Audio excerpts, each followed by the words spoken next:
చేస్తారు. మీరు board exam రాసాక మీ paper correction చేసే టీచర్కి ఒక కీ పేపర్ ఇస్తారు. ఈ కీ పేపర్లో ఒక క్వశ్చన్కి ఎన్ని మార్క్స్ వేయాలి అని క్లియర్గా ఉంటుంది.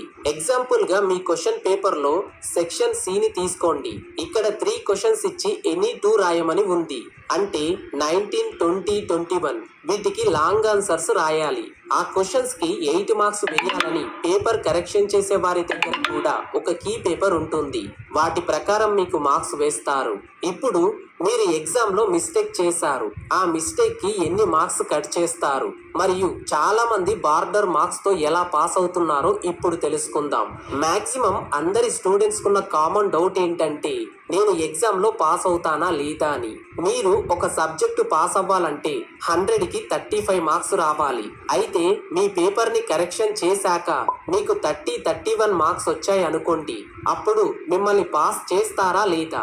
తప్పకుండా పాస్ చేయడానికే ట్రై చేస్తారు. ఒక 3-4 మార్క్స్ వస్తే ఈ స్టూడెంట్ పాస్ అవుతాడని మళ్ళీ మీ పేపర్ ని రీచెక్ చేసి హాఫ్ మార్క్ గాని 1 మార్క్ గాని యాడ్ చేసి మిమ్మల్ని పాస్ చేస్తారు. ఇలా ఎందుకు చేస్తారంటే స్టూడెంట్ లైఫ్ కి first step 10th class. So ఇక్కడి నుంచే అతని లైఫ్ జర్నీ స్టార్ట్ అవుతుంది. ఒక విషయాన్ని గుర్తు పెట్టుకోండి, ఏ టీచర్ కి గాని మీ మీద ఎలాంటి కోపం గాని మిమ్మల్ని ఫెయిల్ చేయాలనే ఉద్దేశం కానీ ఉండదు. మీ లైఫ్ బాగుండాలని కోరుకుంటారు. చాలా మంది 10th ఫెయిల్ అవ్వగానే స్టడీ క్లోజ్ చేస్తున్నారు.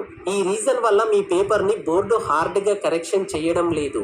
మాక్సిమం అందరినీ పాస్ చేయడానికే ట్రై చేస్తున్నారు. ఇప్పుడు మీరు అనొచ్చు, బ్రదర్ 10 మార్క్స్ తక్కువగా వస్తే యాడ్ చేసి పాస్ చేస్తారా అని. 100% చెయ్యరు.